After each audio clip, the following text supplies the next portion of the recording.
Adapting a plush toy. In this case, it's an elephant with a built-in battery.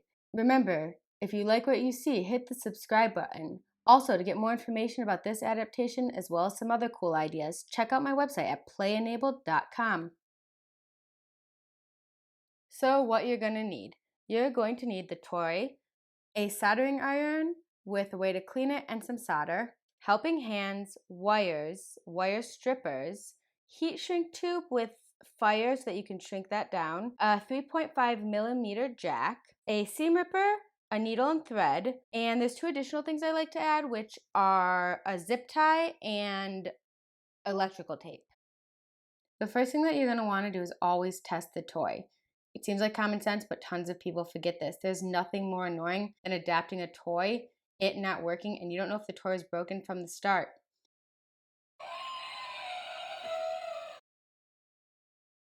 The next thing you're going to do is you are going to find the wires. So in order to do this, you go to the on-off button in the foot, and you're going to kind of follow it down, pinching the leg of the stuffed animal, and you should feel the wires. Then you're going to find a seam and you're going to rip it. So I do the seam by the leg and the animal's body, not the one by the foot and the leg. This way the cord is kind of out of the sight when the kid's playing with it. So now that I found my seam, I'm going to grab my seam ripper and I'm going to put the pointed part in between two of the threads on the seam. Then I'm going to move it so that it is underneath one of those threads, kind of so that it's flat, and pull up. As I'm doing it, I'm kind of pulling the fabric apart so that I can see if I'm able to actually rip it. I don't want the hole that big, I just need it big enough that I can reach my finger in.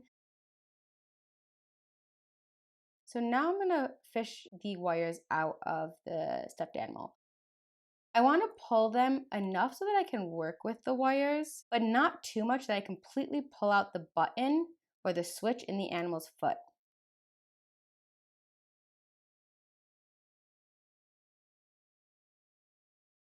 Great, so I pulled it out enough that I can work with it, and now I'm going to cut one of the wires. I'm only cutting one because I don't want to cut both of them and accidentally cross the wire.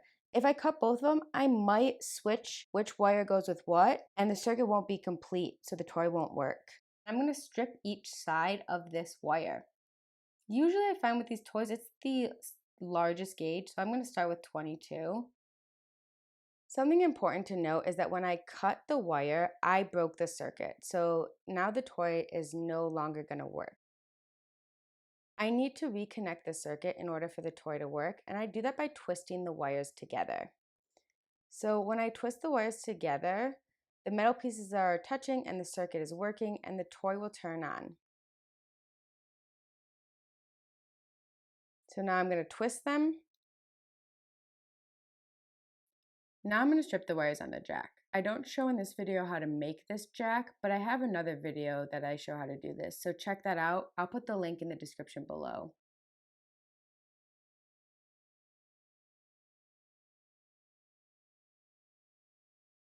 So now that I stripped the wires, I am going to add the heat shrink tube onto the jack.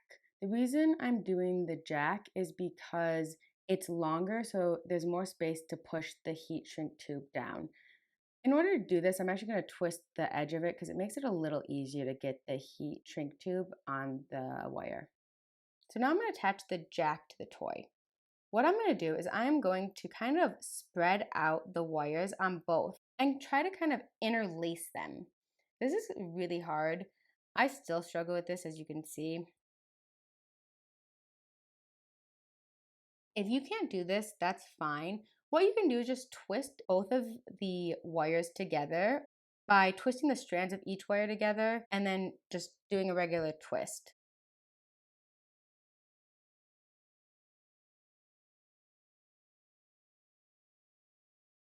I'm gonna give it a little pull. It did separate a little bit too much, so I'm gonna keep twisting. The solder is really what's gonna hold it into place, so it's fine if it moves a little bit. So it's in place, and now I'm ready to solder it together. I'm gonna grab my helping hand, and I'm gonna make sure that the heat shrink tube is lowered down on the wire so the heat from the solder doesn't accidentally shrink it into place. Now I have my soldering iron. I'm gonna solder it together. Got a little bit too much solder. You really don't need that much. Important note, you want to make sure that the solder turns this metallic color. This is important because it means that the heat was on the right temperature and that it formed a strong bond. If it's duller, it's not going to be as strong of a bond. What I'm going to do is I'm going to take the heat shrink tube and I'm going to put it up. I gave it a little bit of time because otherwise it will shrink before I can get it over the wires. Once I get the tube in place, I am going to use some fire and shrink it down.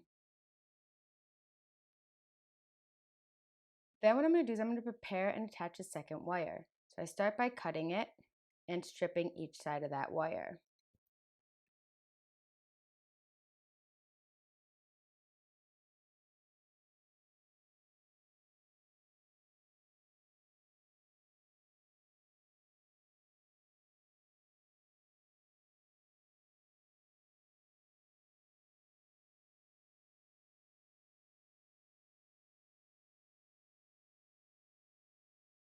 So here's an important note. When I cut the second wire, like I did with the first wire, I severed or broke the circuit so the toy will not turn on. So now I'm going to need to twist those two wires together in order to complete the circuit again so that the toy will turn on. So once they're twisted, I now need to attach the jack, but I almost forgot to put the heat shrink tube on. So I'm going to put it on the wire on the jack and pull it all the way down.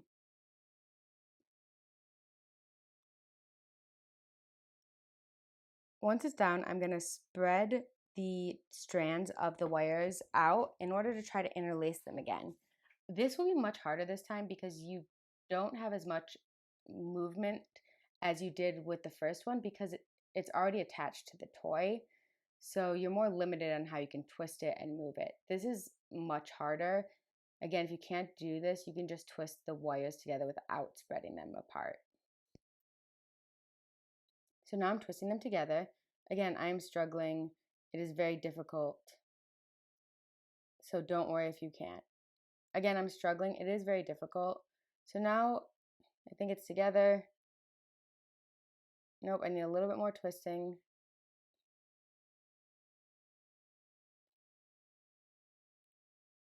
All right, so it's twisted okay. It's not perfect. It didn't move too much. So now I'm going to attach it.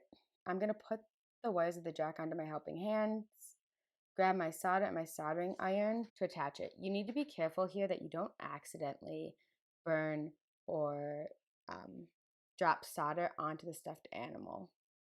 In doing that and trying to be careful and video this, I added way too much solder. So now I'm just using the tip of my soldering iron to try to remove some of that solder.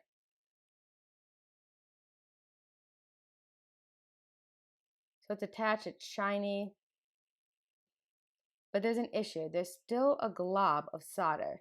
So I'm going to try to smooth it out at least so that I can put the heat shrink tube over the exposed wire. Right now, I'm not going to be able to get the heat shrink tube over the solder, so I need to remove some of that.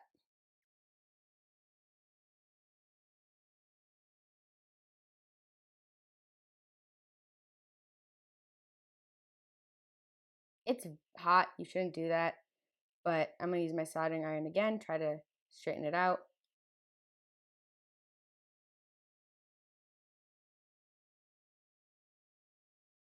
Oops, wait, I want to give it a minute. Otherwise, I'm going to accidentally shrink the tube before it's in place. I gave it a minute and then put it into place, and now I'm heating it up with the fire.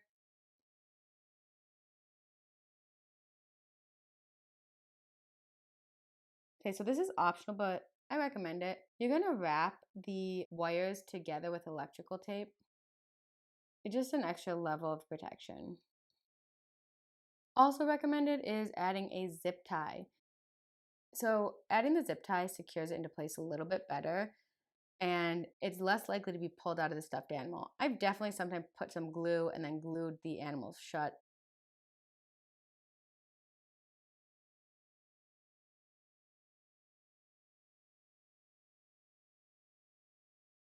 So now it's done. I'm going to test it.